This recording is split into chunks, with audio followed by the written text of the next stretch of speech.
thought about you guys a lot. I said, the married people stuck at home, I want to be like them. I envy these guys. Some of you don't even dress yourselves anymore. You just wear the next clean shirt. I want that. Then I'm like, where do you go to find this wife? You can go to clubs or bars. I don't like going to nightclubs. Nightclubs are filled with single mothers and liars. There's a lot of single mothers in the club, and overall, single mothers are doing a good job, but the world is crazy, and you need to wait a while before you introduce these guys you dating to your kids. I went out with this single mother 2 times. I'm at work, the school called me to come pick up her son. You can't put my name on the list to come pick up your son. I only seen this dude 2 times in the dark at your house. They wear uniforms now, they got the same little haircut. I might pick up the wrong kid. Now this dude is on my backseat wheezing. I don't need that. But I'm scared. I'm not afraid to admit it. Marriage is a major decision. How many times in your life do you want to lose half your stuff?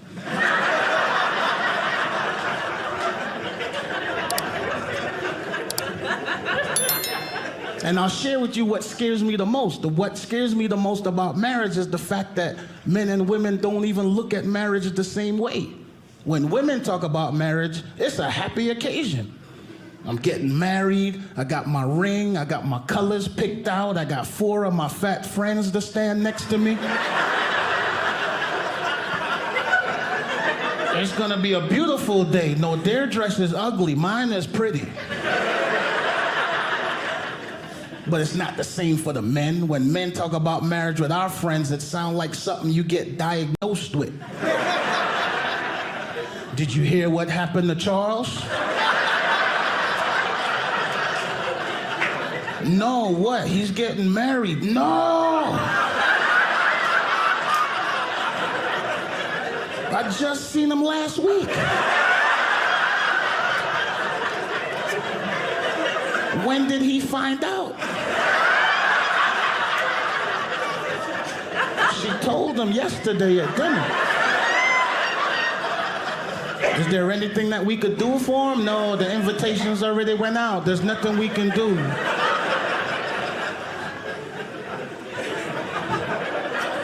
It's rough.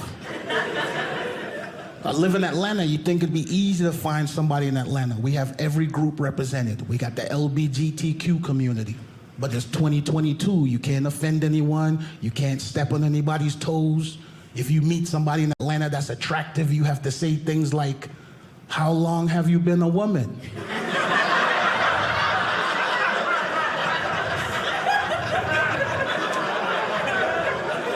That's a legit question in Atlanta. Like, if you've been doing this for 10, 15 years, I might be okay with it. But if this is your first date, I don't want no parts of this. I could tell you just bought these heels, you really can't walk in them. You still saying things guys say, like race you to the car. Don't no woman say race you to the car. But I practice what I preach. The older I get, I realize nobody wants to die alone. You have to be open-minded to dating people from different races, different religions, different age ranges. I used to date a Muslim girl. She came to me early in the relationship and said, would you consider becoming Muslim so we could get married? And I was like, no, I'm Christian. I just want 1 wife and a girlfriend. Who wants 4 wives?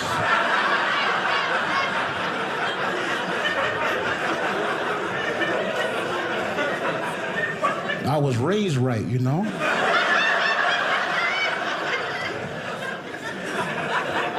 Nobody wants to come home from a night of drinking and be like, I was out with the fellas, I was out with the fellas, I was out with the fellas, I was out with the fellas.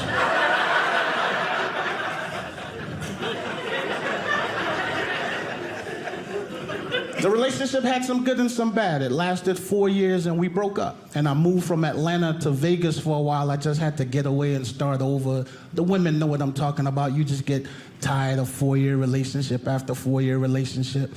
And I needed a new start.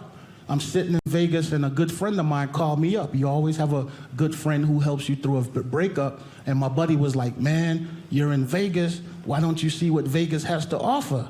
And I was like, bro, I'm tired. I'm not doing anything else. No more dinners, no more movies, no more car parts. I'm not buying anything else. Thanks for laughing. Let me know I'm not the only person ever bought a woman car parts before.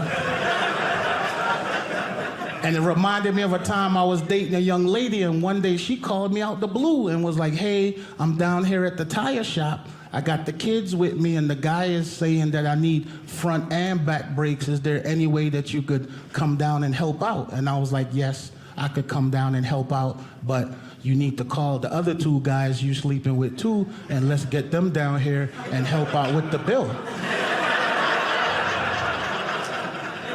So I got down to the tire shop and I got the guy on the phone and I said, hey man, I already paid for these front brakes. You need to come pay for these back brakes because we need to keep her safe while she drives between both our houses.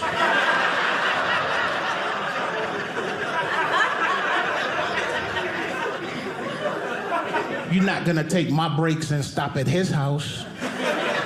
I'm fair, I'm not a fool. So my buddy, in trying to cheer me up, he says, I know what you need. You need a chubby girl. You never dated a chubby girl. Chubby girls are fun. So I went and found a chubby girl, but nobody told me chubby girls eat your leftovers.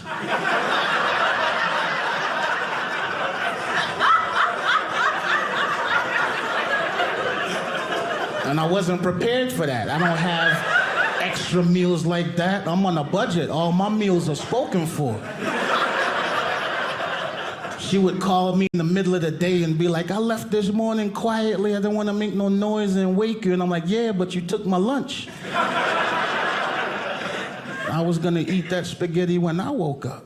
I'm like, this ain't going to work, chubby girl. This ain't going to work.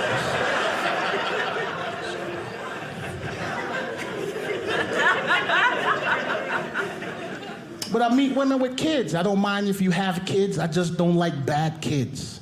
I don't like the people with the big 5-year-olds dragging their feet in baby strollers all over Walmart. If you can go from Walmart to your car and your kid can get out the stroller, help you break it down and put it in the back of the car, they don't need to be in no stroller. I'm in the mall the other day, I seen a kid in a stroller reading.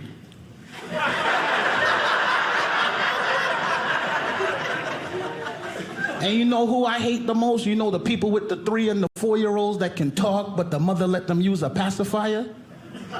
I'm over this girl's house 2 weeks ago.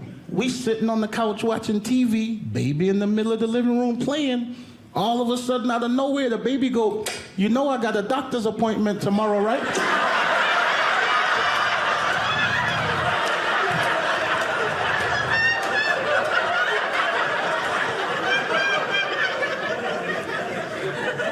And I'm like, this is not a baby. This dude is making whole sentences right here. This ain't no baby.